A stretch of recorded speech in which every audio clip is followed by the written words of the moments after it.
Entramos de lleno en materia. La primera pregunta del anexo 24 sería, ¿quiénes están obligados a presentar este anexo 24? Bueno, para empezar, hay una regla que nos rige este anexo 24, que es la regla 431, regla de las generales de comercio exterior para 2020. Como todos sabemos, se publican anualmente, aproximadamente en los meses de abril, pero hay veces hay algunos retrasos. Ahorita ya nos agarró junio y no ha salido la del 21, por lo tanto seguimos con las reglas 2020. ¿Okay? Específicamente la 431 nos dice que para efectos del artículo 59, fracción primera de la ley aduanera, que este artículo se refiere a la obligatoriedad de llevar un control de inventarios, específicamente la fracción primera hacia las empresas que tienen un programa IMEX. También dice que para los efectos del 108, 109 y 112 de la misma ley aduanera, la ley aduanera contempla un apartado para importaciones temporales, y dentro de ese apartado de importaciones temporales, específicamente las que son IMEX están más a detalle en los artículos desde el 108 y hasta el 112. También menciona que para efectos del artículo de la ley y para el artículo 24, fracción novena, pero del decreto IMEX, ahí está también la fundamentación. En ese decreto IMEX, en el artículo 24, nos menciona la obligatoriedad de llevar un sistema de control de inventarios. Bueno, una vez dicho todo este preámbulo, dice que las empresas con programa IMEX que importen temporalmente mercancías al amparo de su respectivo programa, y las ESEX era un programa de promoción a las exportaciones, ya está derogado, pero la regla lo sigue mencionando, deberán llevar un control de inventarios en forma automatizada que contenga al menos los catálogos y los módulos establecidos en el anexo 24, apartado primero. ¿Okay? Entonces, aquí empieza ya la fundamentación del por qué llevar ese famoso anexo 24. Abajo les dejo algunas leyes relacionadas, artículos y reglamentos de la ley. Ahora, ¿dónde encontramos ese famoso anexo 24? Como les decía, en las reglas de carácter general. Aquí les dejo una liga del portal del SAT, en donde pueden ustedes consultar las publicaciones. Para este caso específico, el anexo 24 ha sufrido dos publicaciones, una que fue la inicial y una única modificación. Sin embargo, las reglas de carácter general llevan 6 modificaciones y están ya en puerta de salir la séptima.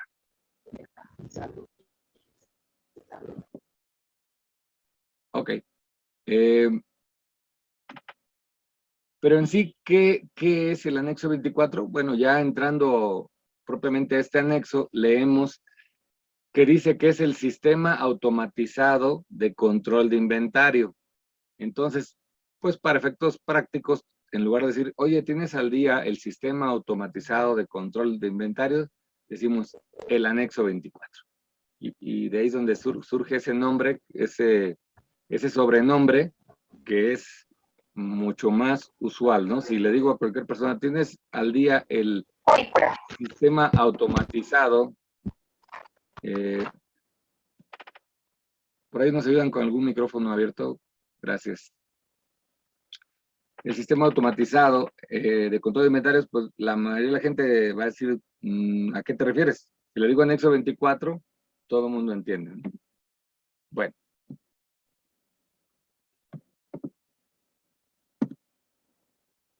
En sí, ¿qué me pedirá ese anexo 24? De entrada sabemos que la gente que está en comercio exterior, especialmente en IMEX, el anexo 24 y otro reporte que se llama anexo 31, que ya veremos más adelante, es el dolor de cabeza. de toda la gente de tráfico, ¿no? Es la pesadilla, ¿no? De hecho, hay un montón de memes por ahí en blogs aduaneros referente a esto. Pero ¿por qué será tan complicado el anexo 24? ¿Será muy complejo? ¿Tendrás que tener un alto conocimiento? ¿Tendrás que hacer unos cálculos muy complicados? Bueno, vamos a ver en sí, paso a paso, qué es lo que nos pide el anexo 24. El anexo 24, para empezar, se compone de dos fracciones, la fracción primera y segunda.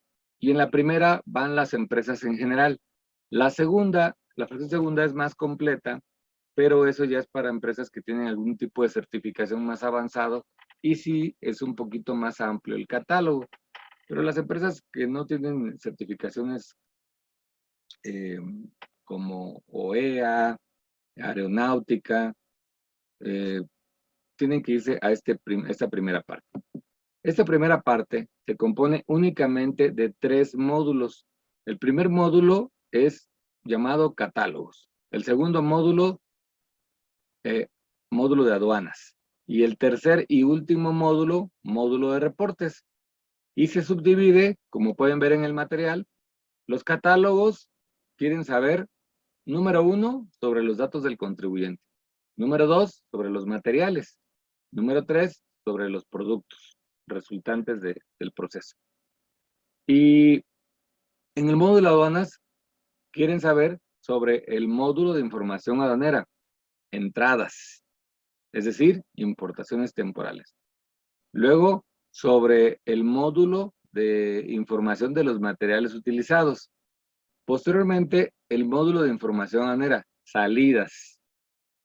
Y por último, el módulo de activo fijo. Sería muy básico irnos a lo que es activo fijo e insumos, pero debido a que no es un curso pensado en gente experta en anexo 24, por eso estamos aquí tomando este curso, porque es para gente que inicia o que apenas va a iniciar o que es nueva en estos temas. Entonces, les quiero decir que el artículo 108, que nos da la temporalidad de las importaciones, nos especifica en fracciones diferentes. En la fracción primera nos dice los artículos que denominamos insumos en una sola palabra, pero que son materiales, insumos, consumibles, etc. Y en la fracción tercera agrupa el activo fijo, para efectos más prácticos, maquinaria y equipo. ¿Ok? Entonces, este módulo 4 es donde vamos a registrar la maquinaria y el equipo. Y en el módulo 1, las entradas temporales diferentes a maquinaria y equipo. ¿Por qué? ¿Por qué esa diferenciación entre activo fijo e insumos? Sencillo, porque el propio artículo 108, que les mencionaba, nos da una temporalidad diferente, es decir, el tiempo de estancia en el país para que la mercancía sufra un proceso de transformación varía. Normalmente es de 18 meses para insumos, mientras que el activo fijo no tiene una temporalidad determinada. Podrá estar todo el tiempo que el programa IMEX esté activo.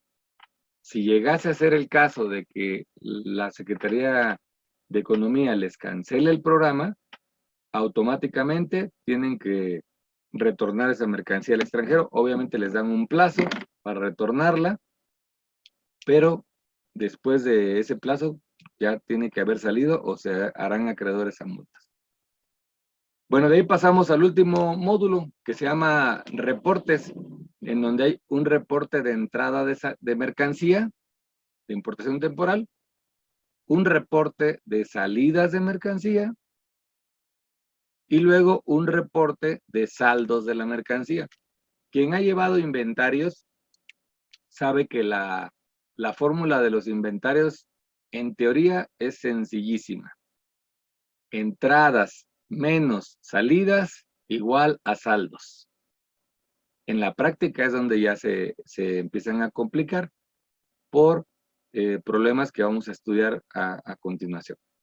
Bueno, entonces, El SAT quiere saber qué es lo que entra, qué es lo que sale y qué son los saldos.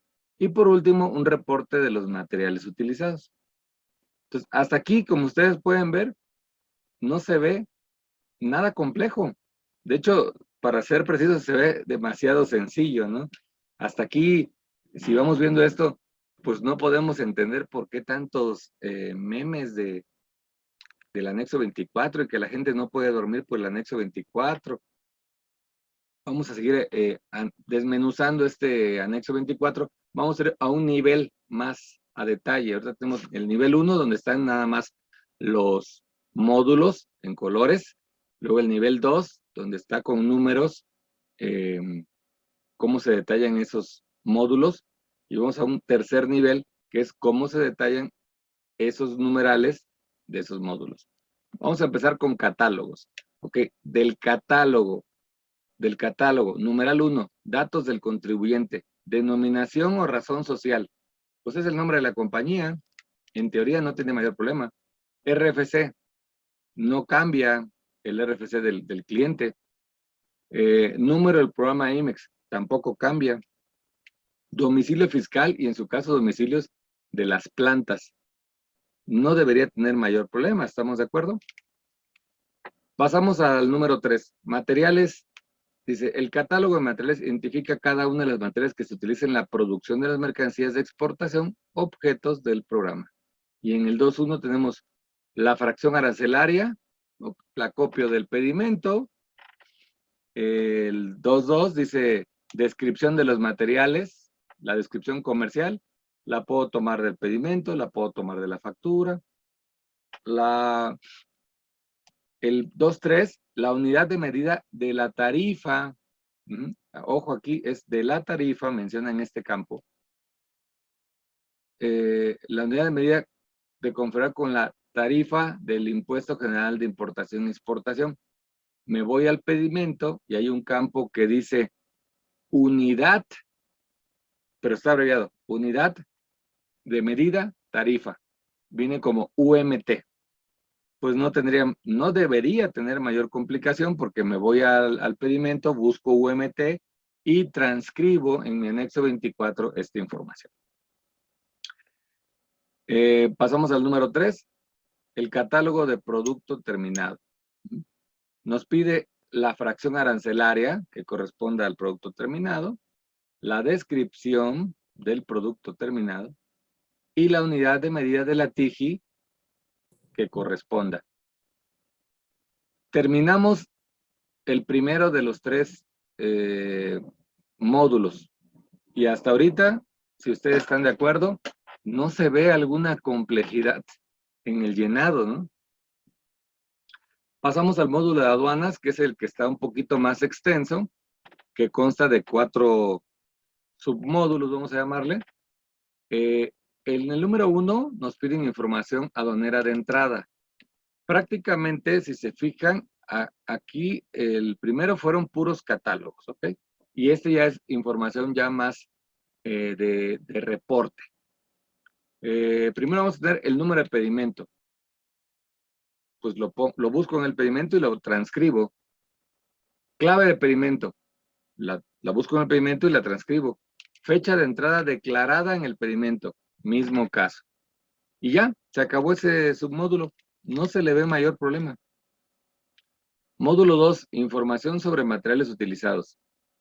Ok, entonces vámonos a este punto. Dice que voy a poner el número de la clave, identificar el número interno que la empresa asigna, que resulte del proceso de ensamble e identifique con el pedimento de importación temporal que corresponda a la mercancía objeto del desensamble. Ok, aquí es el número que el cliente le asigna a su mercancía, o el número de parte para que quede más claro. Luego, la descripción de la misma mercancía anteriormente mencionada no tiene mayor detalle. La unidad de medida que corresponda conforme la señalada en el numeral anterior. Perdón, me salté uno. Dice, la unidad de comercialización que corresponde a la mercancía descrita en el numeral anterior. Ojo, aquí ya cambió, ¿eh? Arriba les hice énfasis que era conforme a la TIGIE. Aquí me están pidiendo conforme a la unidad de comercialización. ¿Ok?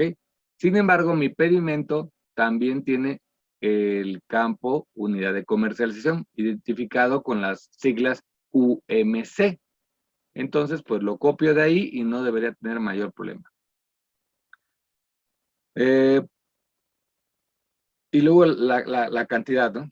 Ya luego hay una nota que dice que las partes del proceso de ensamble se registran conforme en el párrafo anterior, podrán retornarse o ser destinadas a procesos productivos, como insumos, etcétera.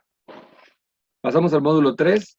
Me pide nada más 3 puntos. El número de pedimento. Estamos hablando de módulo de información aduanera de salida. Me pide el número de pedimento con el que salió, la fecha del pedimento y la clave del pedimento. Nada más. Sencillo, ¿no? Y terminamos en el numeral 4 con el activo fijo.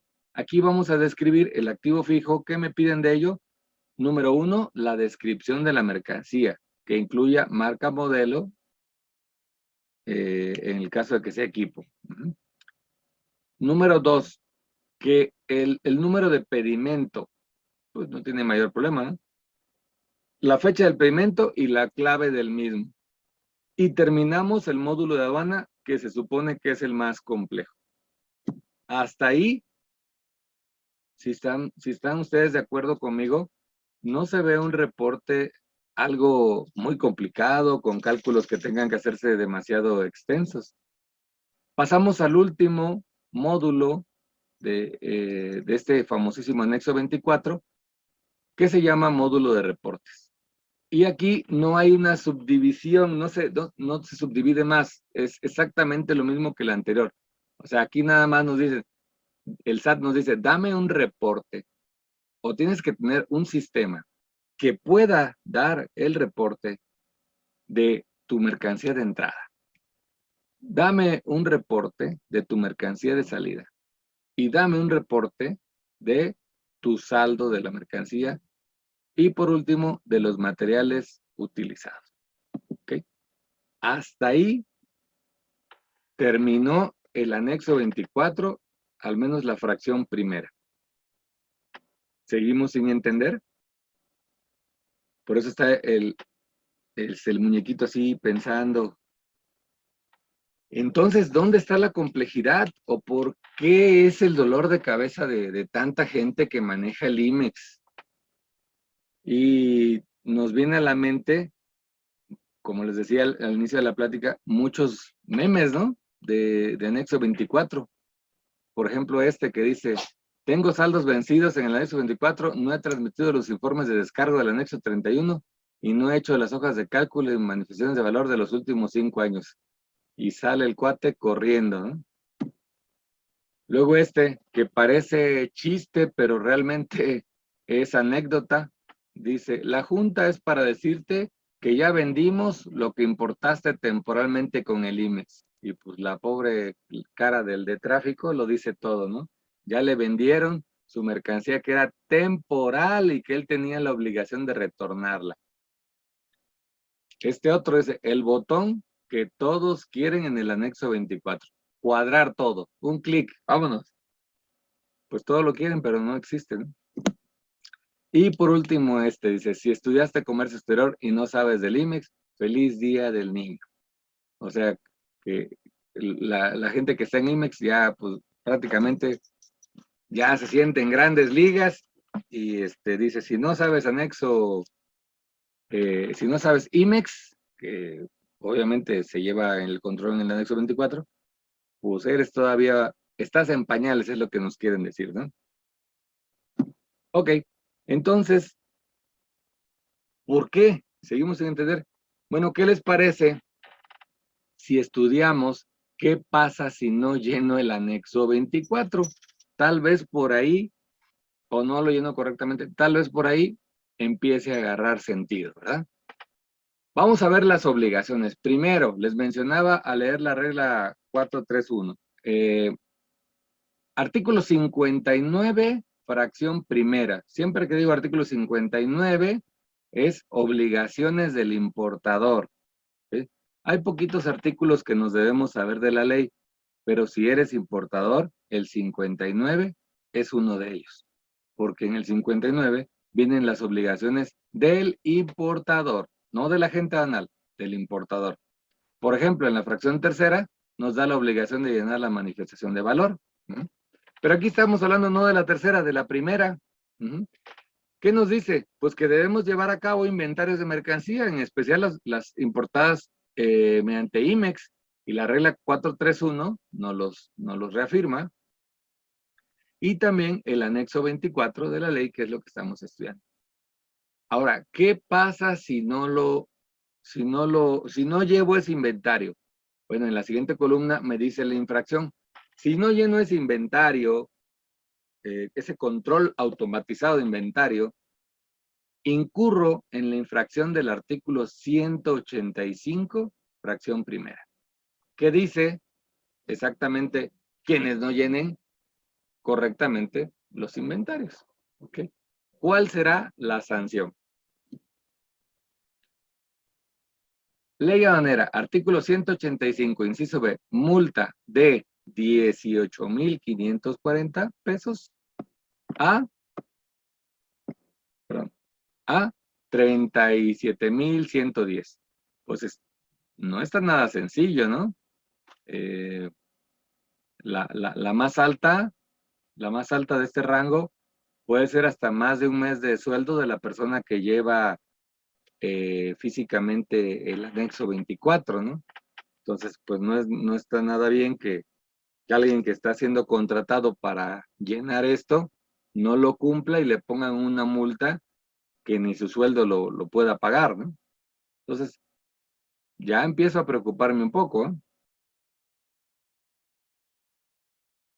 Pasamos a la siguiente obligación. El artículo 108, como mencionamos, da la facilidad de importar temporalmente. Nos establece también los plazos en los que la mercancía debe estar dentro del país y obviamente al terminar ese plazo, pues debe de retornar. Pero ¿qué pasa si excedo de ese plazo y no lo retorno? Aquí hay dos variantes que están en esta misma lámina. Por eso ven que está como duplicado. La diferencia es que en el primero excedo el plazo para el retorno, pero yo me doy cuenta y espontáneamente corrijo. Y la segunda parte es cuando no se llevó a cabo el retorno de las mercancías, pero me lo detecta la autoridad. La multa es diferente. Vamos a ver, ¿qué pasa? ¿Qué pasa si excede el plazo, pero yo me di cuenta? Multa, artículo 183, fracción segunda, que va de 2,070 pesos a 3,120 por cada 15 días, si es en forma espontánea. Como les dije, yo lo detecto y yo solito me autocorrijo. Pues esta suena más light que la anterior, ¿no? Son 2,000 pesitos que pueden llegar a 3,000, no se ve grave. Pero son por cada periodo de 15 días.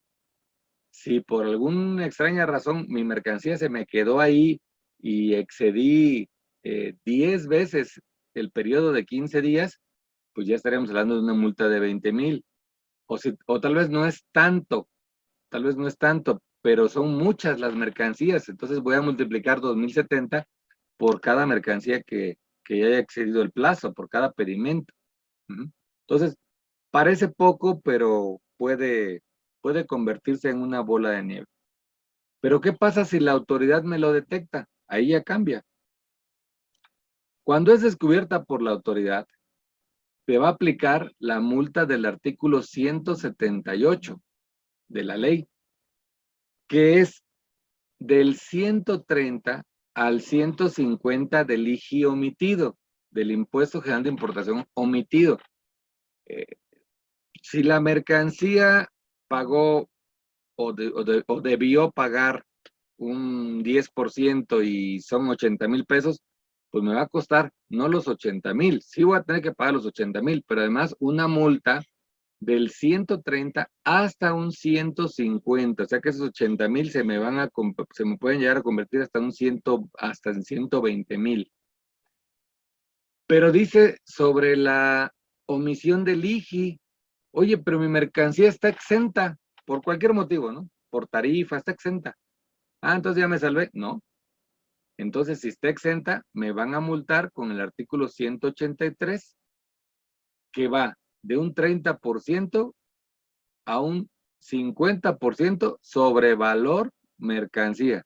O sea que más me conviene que no esté exenta, porque si no, se me hace que el 50% o el 30% aún del valor mercancía sí es más que el 150 del IGI omitido, porque el IGI normalmente en mercancías de insumos paga exenta 5 o 10, normalmente, ¿no? O sea, algunas pocas fracciones exceden esa parte.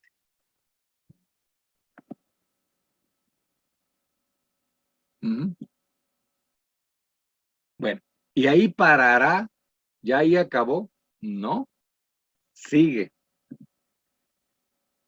Seguimos en el mismo ejemplo. ¿Qué pasa si ya te lo detectó la autoridad aduanera, esa mercancía que está ahí vencido el plazo y, y no lo exportaste espontáneamente, te lo detectaron ellos? Bueno, aquí la cosa puede ser que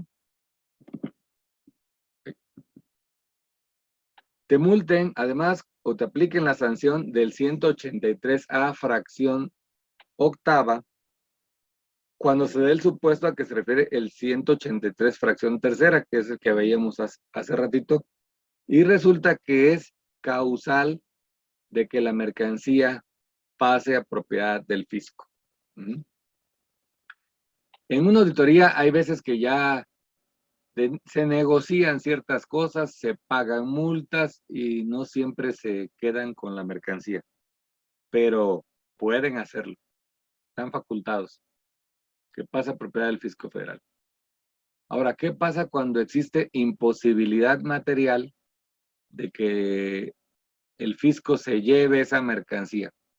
La ley no especifica en qué consiste esa imposibilidad material. No dice si no quepa por la puerta, si tiene un volumen muy grande, si está anclado, si es imposible arrancarlo o si no está. Simplemente dice imposibilidad material, que es un término legal, no pertenece a la ley aduanera. Es un término de uso general en las leyes. Entonces, cuando la aduana determine que hay imposibilidad material de llevarse la mercancía, pues dice, en lugar de llevármela, entonces me pagas el importe de su valor. O sea, lo que cuesta, eso lo vas a pagar de multa. Ok. ¿Y ahí parará? No. Todavía, eso fue para insumos. Ahora, cuando tenemos el artículo 108, fracción tercera, que nos habla de los activos fijos, ¿qué pasa cuando no exportamos, no retornamos esa mercancía? ¿Por qué? Pensemos que se venció el programa o lo cancelamos nosotros y la mercancía sigue ahí, o bien tú ya no lo necesitabas y dijiste haberlo retornado, pero por alguna extraña razón, una de esas máquinas ahí se quedó y tú ya en papeles lo tienes exportado. ¿Qué pasa cuando te lo descubren que sigue ahí y no está ya en tu inventario? O sea, anexo 24. Pues resulta que por ser maquinaria y equipo, te puedes hacer acreedor a lo dispuesto en el Código Fiscal de la Federación, artículo 103, supuestos en los que se presume cometido el delito de contrabando. Esto viene en la fracción 19ª del artículo 103 del Código Fiscal. De entrada no es contrabando, se presume. Te harán una auditoría, tendrás que defenderte, presentar pruebas alegatos, etcétera, pero pues sí está preocupante porque es un supuesto de contrabando. Y sabemos que el contrabando se castiga hasta con pena corporal, es decir, cárcel. Pues ahí ya me preocupó más. Y por último, si incumplo lo dispuesto en el artículo 24, me hago acreedor a artículo 27, que es causal de cancelación del programa del decreto IMEX. ¿Ok? Ahora sí, una vez estudiado todo eso, ya que sabemos que puede ser multa, vamos a repasarlo brevemente. Multa de 18,000 a 37 por no llevar el control correctamente. Multa de 2,070 a 3,070 por cada 15 días que la mercancía se me queda ahí y por cada pedimento que tenga en esa situación. Que además me pueden poner una multa que va del 130 al 150 del IGE omitido. O, en caso de que esté exenta, del 30% al 50% del valor de la mercancía. Más estoy en riesgo de que me confisquen la mercancía y si la mercancía es imposible que se la lleven por tipificarse la imposibilidad material, voy a tener que pagar el costo de la mercancía en multas. Y si esa mercancía además es activo fijo, estoy calificando como un supuesto de contrabando, pues la verdad es que ya me preocupé. La verdad es que esta cancelación del IMEX ya hasta cortita se queda, que no es nada sencillo, porque a los IMEX que cancelan quedan registrados los representantes legales y cuando ellos quieren formar otra empresa IMEX, checan que viene ese RFC de ese representante ligado a una empresa cancelada y no los dejan, no les autorizan el programa. Entonces, un socio de una empresa IMEX que no tuvo la atención de poner a la persona calificada para llevar el anexo 24, ya no puede ser otra vez socio de otra empresa IMEX. Tendrá que buscar otro giro, por retail o a ver qué otro giro, pero IMEX, al menos como socio o representante legal de la empresa, no. Entonces, ahora sí ya entiendo un poco más, bueno, bastante más, ¿no? Oye, ¿por qué es tan delicado? Ya me di cuenta que es sencillo, pero el no llevarlo, la consecuencia es grave, ¿ok? Entonces, ahora sí. Entonces, vamos a seguir este tema. Primero les dije lo sencillo que es. Ahora les dije las consecuencias tan graves que tiene, ¿no? Esto nos lleva a que ahora sí vamos a tener que meternos a estudiar un poquito, porque una de los errores más grandes que hay en el llevar el anexo 24 es, uno, la inexperiencia de la persona que asignan a esa tarea, y otro, la poca comunicación que hay entre los diferentes departamentos para coordinarse y llevar un correcto control de inventario. Básicamente esos son los dos puntos que llevan a todos los demás problemas, vamos a llamar. Entonces, debido a la complejidad y que ya estamos un poquito asustados, entonces vamos a estudiarle más. El tema de IMEX es bastante extenso, no se aprende en una hora, lleva cursos, varias horas de estudio y todos los días se está aprendiendo algo. Pero vamos a concentrarnos ahorita en lo más básico.